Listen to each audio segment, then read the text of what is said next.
The following is a Tony Lasano podcast, an Opie show on the Radio Misfits Podcast Network.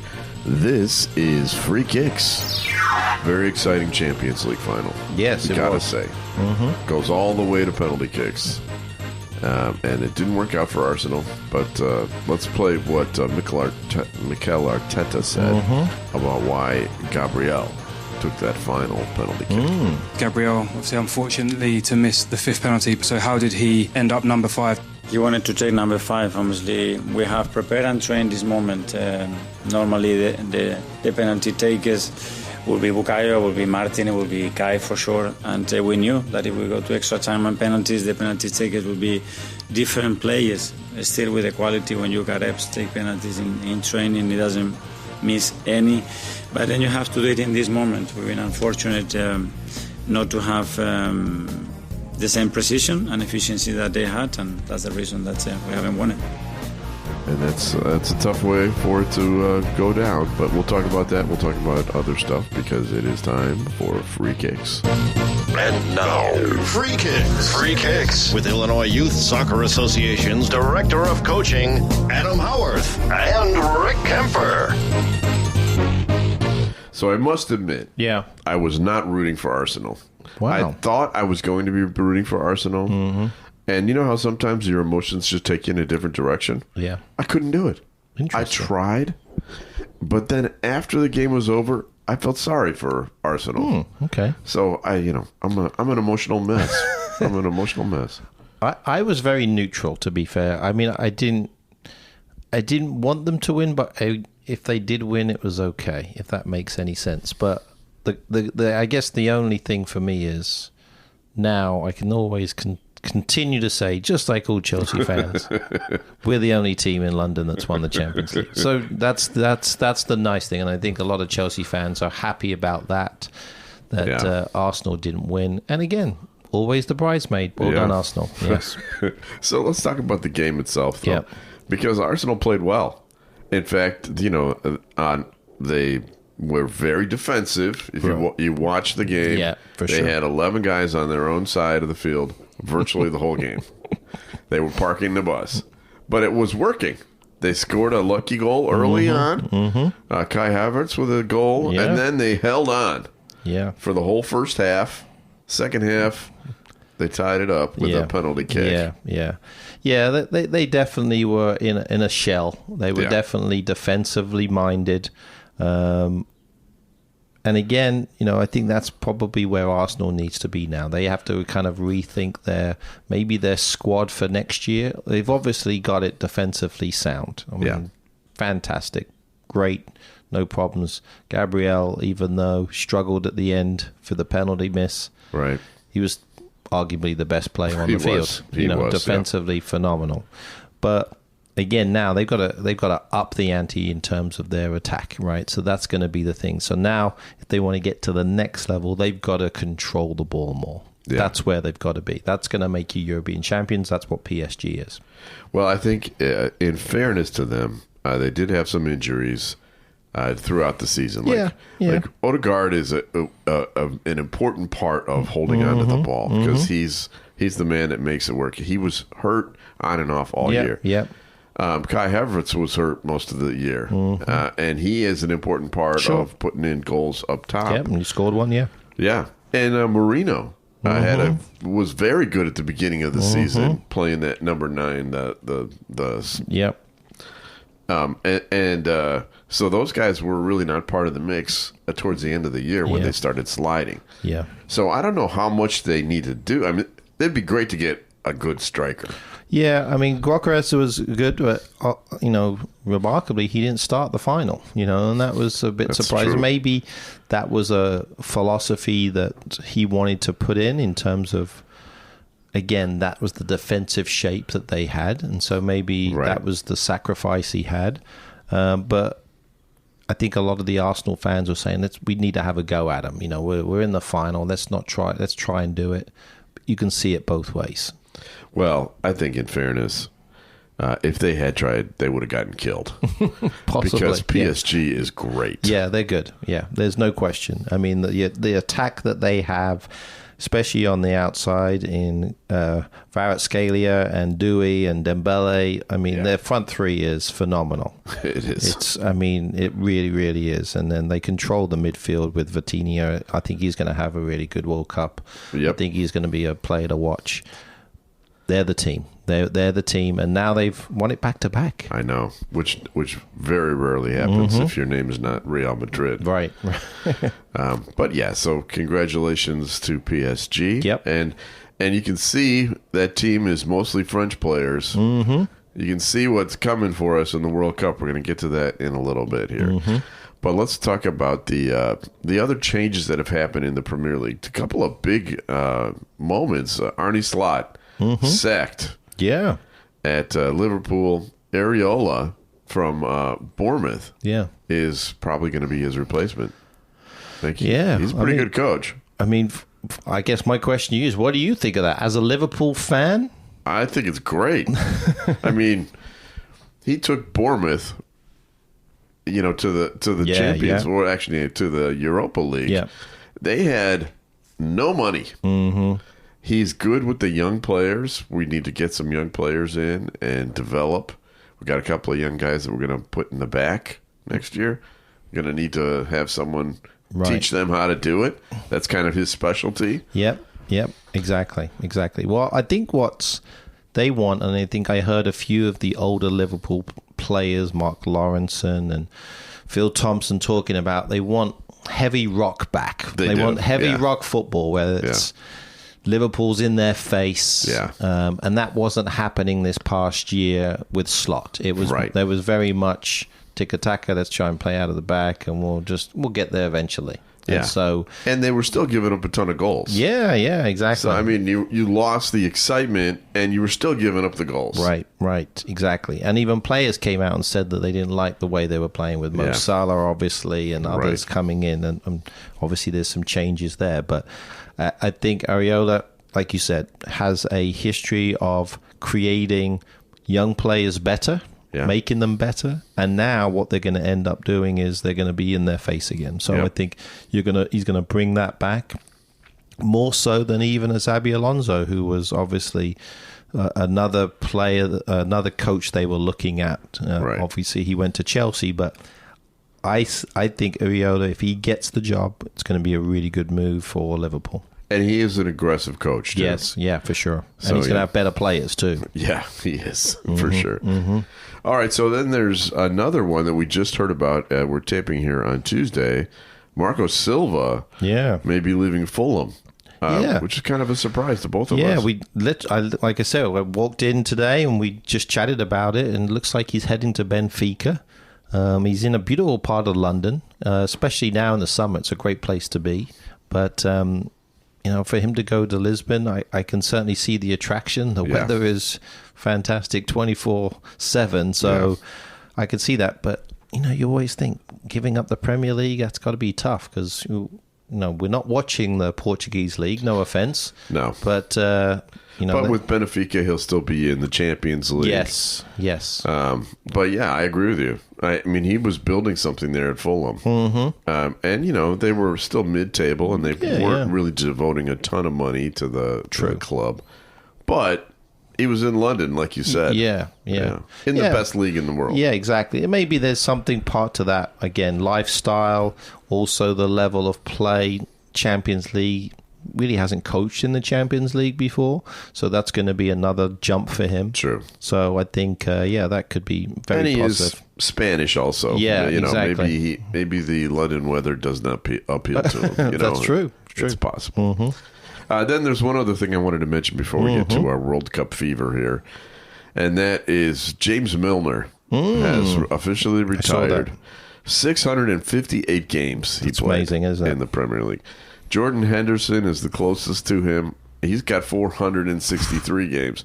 He would need to play every game for more than 5 full seasons to catch up to where Milner is. Yeah.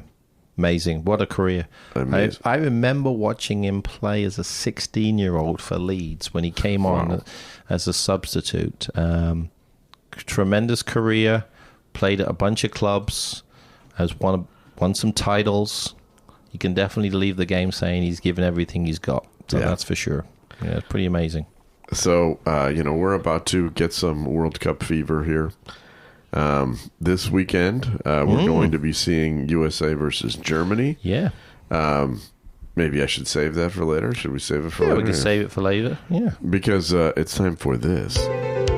From around the world and into your cup, this is the World Cup Report on Free Kicks. This is our third World Cup that we're covering. That's crazy, isn't it? That's cool. Yeah. So by the time our next show comes out, World Cup will already be in action. That's right. And we'll talk about some of those games. But let's talk about who's not going to be there. Okay. Because there's a pretty long list of injured players heading into this World Cup. I don't remember this many great players being injured before. Mm-hmm. Let's start with Brazil. Okay. Brazil, because, I've talked to people who think Brazil might win it. Yeah. They're missing some big players. Yeah. Usually when the World Cup is in this hemisphere, it is not won by a European club. It's usually won by a South American club. Mm-hmm. But Brazil's missing Esteval, the great Chelsea player. Stevo, yep.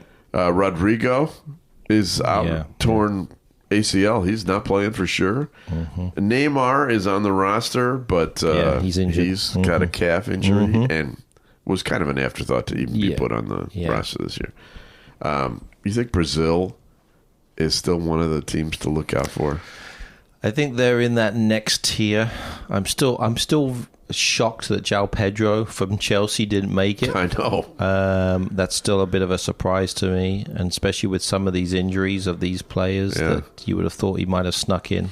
I think they're probably in that next level of teams. I think it really depends on how everything shakes out. Maybe if a couple of the big hitters get knocked out early, then maybe you can consider them favorites, but I would definitely not put any money on them if I'm a gambling man. Yeah, I agree with you. Mm-hmm. France, who is, I think, one of the favorites. Yeah, for sure. But they're missing some players, too. Kiteke, the Liverpool guy, is out. Saliba got injured in the Champions League final. Okay. And it's a back injury, and they're worried that he might not be able to play either. Wow. But luckily for France, they have about 70 other guys that can play. France is good enough. They've got 2 teams worth of players. They do. I mean, their second team, if you put it together, probably could get to the final. Agreed. So that is one of your favorites. But Spain also is a favorite. Mm-hmm. And they are missing some big players. Yamal, their biggest star, supposedly is coming back. But he has a very serious injury. If he makes it back, it'll kind of be a miracle, I think. Yeah. I think they don't want to say he's not coming back because he's in all the commercials and everything. Exactly right. Exactly. Then also Marino, we mentioned him from Arsenal. He's out. He's been out since February. I mean, plays a little bit here he was there. on the bench for the Champions League final, but whether or not he gets in, I don't know. And I don't know how big of a part he's going to be of the Spanish team, That's true. That is true. I mean, he'd be lucky to get some minutes. But Fermin Lopez, from Barcelona, he's got a broken foot. Yeah. He's not going to play. Yeah. So, Spain, your thoughts? Spain's one of the favorites. Yeah. There's no question. I mean, I think they could go all the way. There's no question, depending on how things shake out. But they are definitely one of the teams to watch, one of the top 4 seeds. Agreed. Netherlands. Let's talk about. They've got some injury problems too. Yeah. Xavi Simons. Is out. He's got an ACL. Torn his ACL. Out. Yeah. De Ligt has got a back injury. Timber did play at the end of the Champions League game, but he's missed a couple of months. He's not doing well. Yeah. But Netherlands still has a very strong team. They're going to be good. Again, I think they're still trying to figure out where they fall in terms of how they're going to potentially play. I think they're probably a little lightweight up front. Yes, agreed. I think that's going to be part of their issues. Defensively, they're pretty solid. They're going to be okay.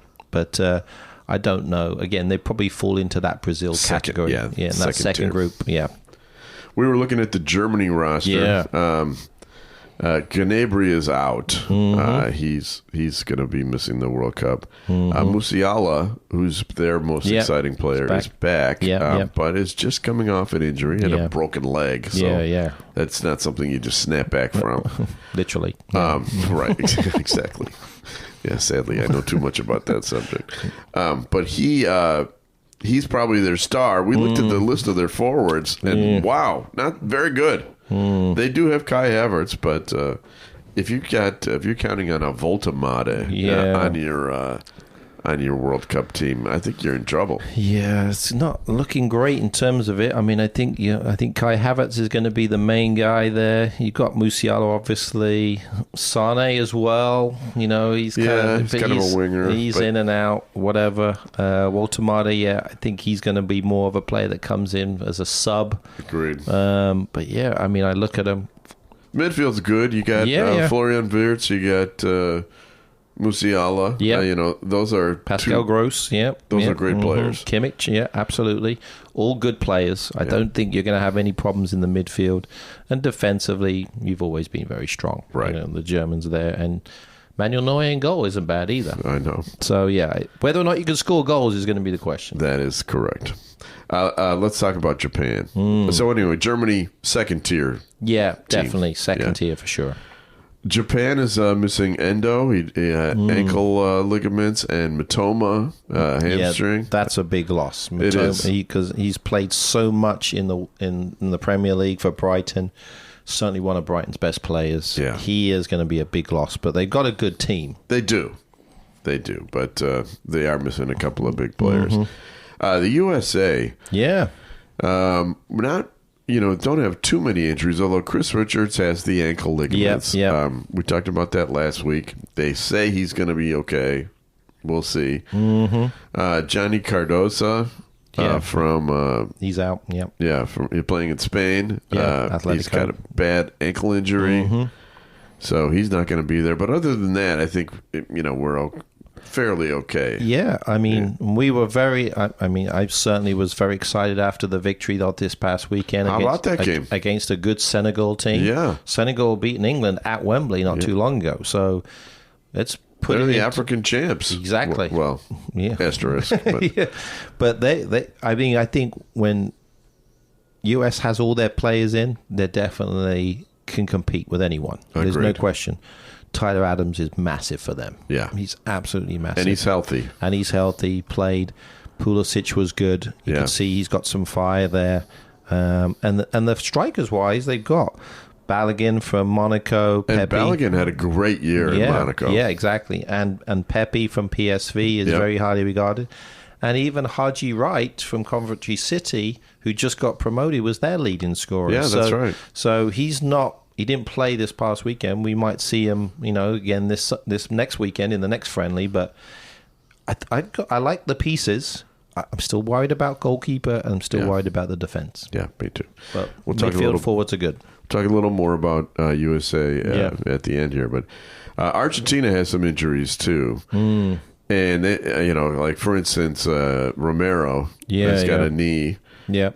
Molina has a thigh issue. Messi is the big one, right? I mean, he's got a hamstring issue. They say he's fine. Yeah.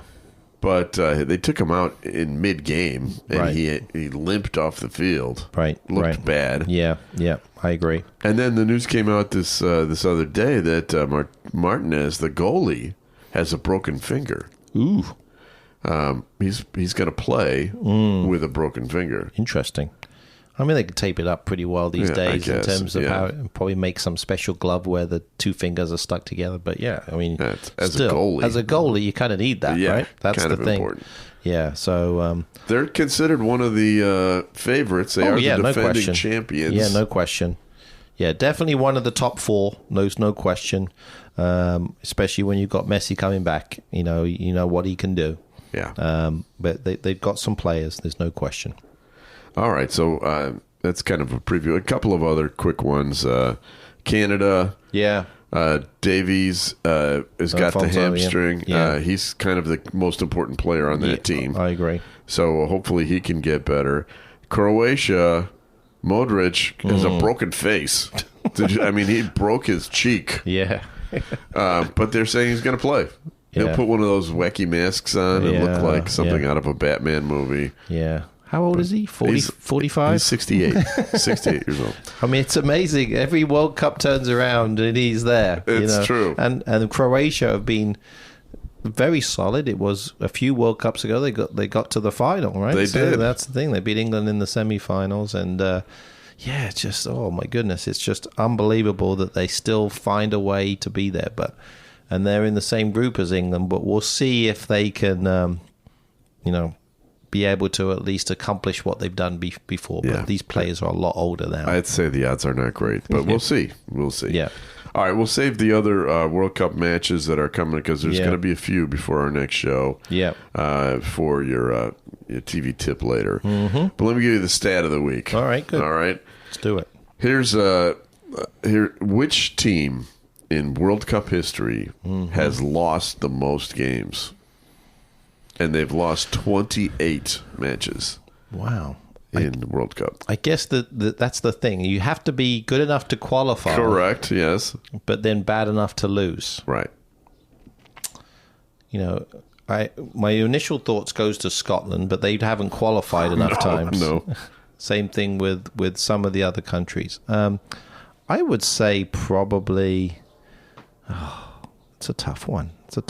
I would say maybe a team like New Zealand or something like that. I don't know if I'm way off. Probably. Mexico. Wow. Lost 28 games. Interesting. In the World Cup history. Because they always qualify. Yeah, they do. That's a good point. From CONCACAF. Yeah. And before the days of the U.S. playing. That's fair. They were the best team. Yeah. And they were not that great. No, exactly. Yeah. They would always...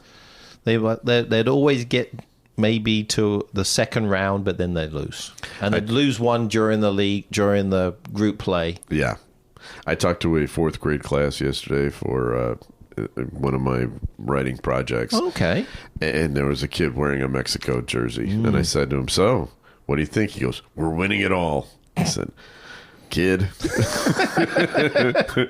let me talk to you like I talk to my fellow Cub fans. Let's get out of the group. Come on, let's be reality. Absolutely. All right, Free Kicks is brought to you by the Illinois Youth Soccer Association. Illinois Youth Soccer has been proudly serving the Illinois soccer community since 1975 and is one of Illinois' largest youth sports organizations with approximately 95,000 players, coaches, and referees.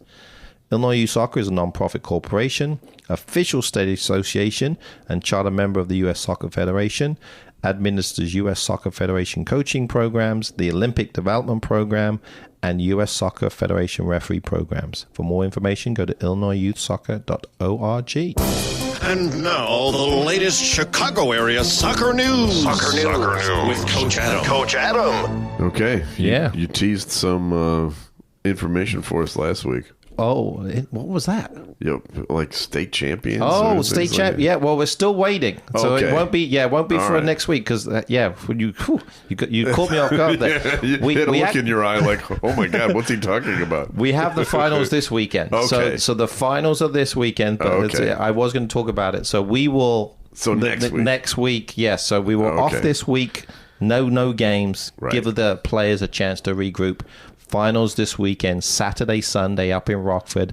Get a chance to go up there. You're going to see some great soccer. So remember, as I mentioned before, the teams qualify straight to nationals this time. So for the state cup champions. So you're going to see a lot of success. So Saturday games all day, Sunday games all day. It's going to be really exciting. So I'll be up there on Sunday. I'm looking forward to that. So none of those kids are going to get to go to the Germany-USA game because they'll be playing. Yeah. So not all of them. I think we've got some of the.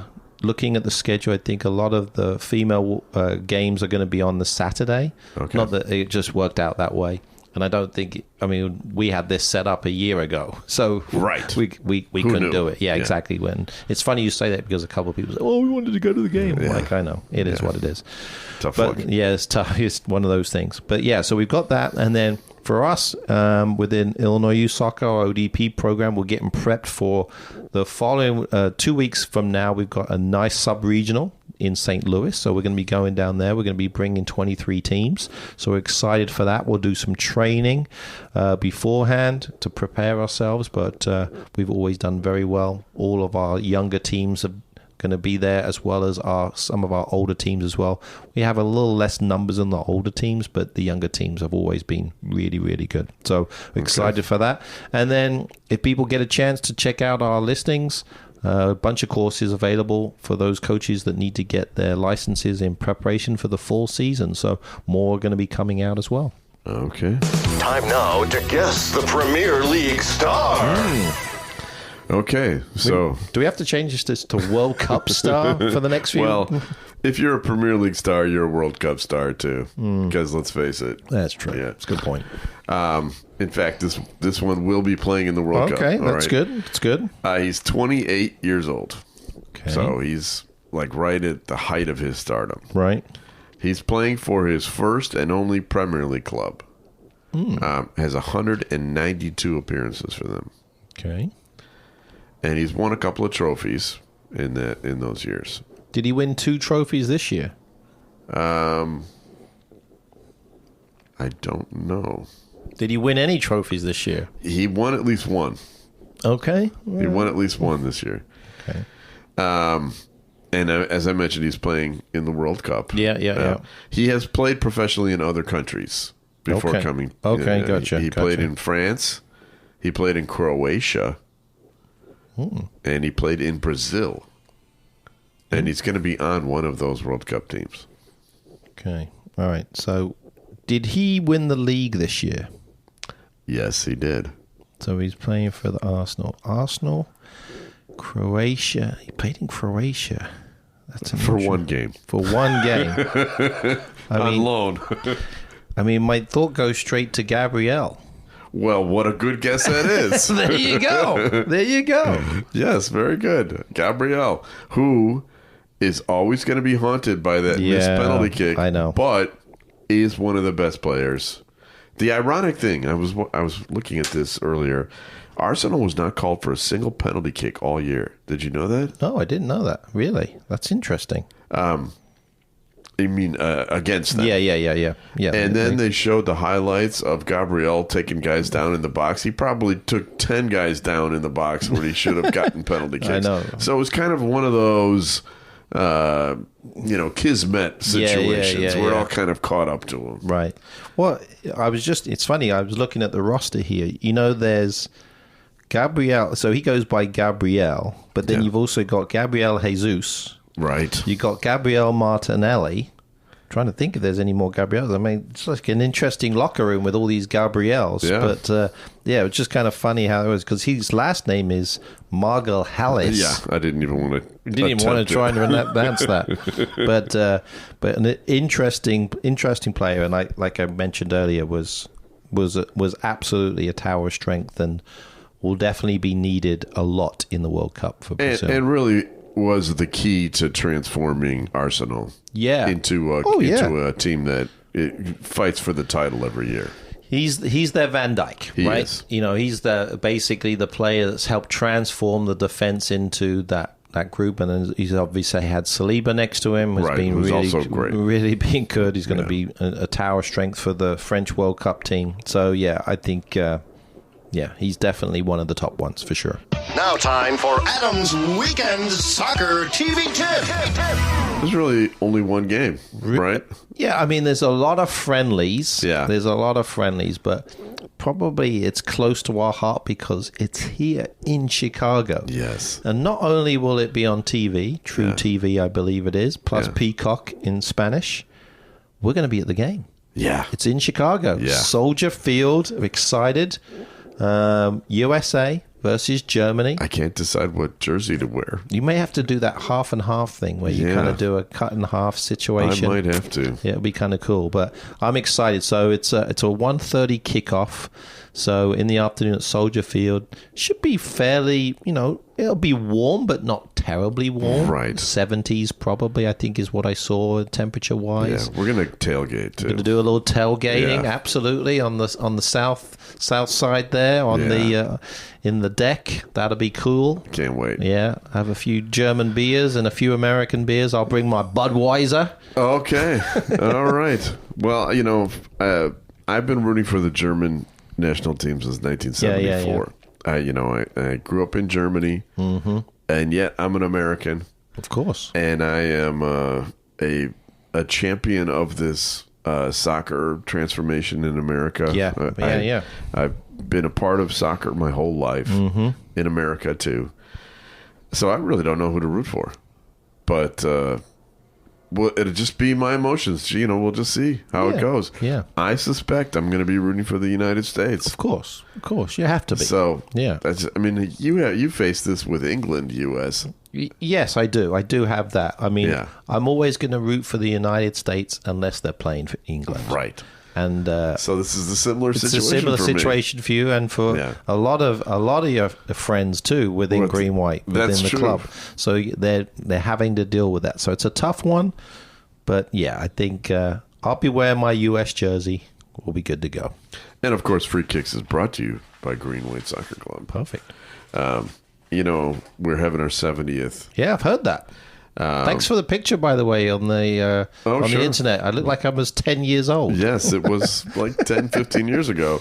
But we've been featuring some of the families that have been important to us. A couple weeks ago, I went through a bunch of them. Okay. Let me just throw some more names out there for you. Yeah, ready? Do it.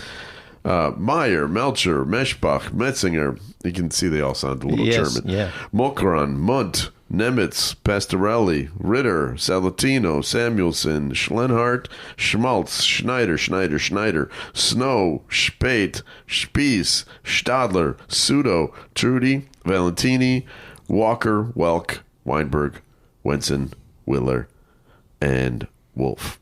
And, of course, the Mr. Green White, Stefan Zimmer. Oh, yeah, for sure. Yeah, with the Z. With the Z. Yeah. So I'm hoping the Zimmer family is not like, hey, why aren't you mentioning us yet? Right. I'm doing it alphabetical. Yeah. Z's last. Absolutely. What do you want me to do? Yeah, exactly. Plus, he's probably the most important in terms of the tournament was named after him and everything else. Yep. A lot of history with him. Yeah. A lot of history. All right. So we have people to thank. We need to thank our executive producer, Tony Lasano, with Opie Shows. We need to thank Ed Silla with the Radio Misfits Podcast Network. Great Talk Radio wasn't dead. It just moved to a better place, radiomisfits.com. When we meet next week, we're going to be talking about actual World Cup matches. Yeah, exactly. It's actually time. It's right here. This is so exciting. Yeah. It's our third World Cup that we are covering here. I know. And we'll do that for you next week when we do another episode of Free Kicks. The proceeding was a presentation of the Radio Misfits Podcast Network. Find our other great shows on iTunes, Stitcher Radio, and at radiomisfits.com. Thank you. This has been a presentation of Opie Productions. Tony, can you shut up? Radio Misfits, promo take 24. Guys, we are part of Radio Misfits Podcast Net. Radio Misfits, you idiots. We are part of... I didn't really make it intended to be a tongue twister. I know. We are part of the Radio Misfits Podcast. Promo 26. I'll be here all day. We are part of Radio Misfit Podcast Network. And close enough for government. Yeah, close enough, huh? Let me say it. Radio Misfits. Douchebags who can't speak. Hear it on the World Wide Web.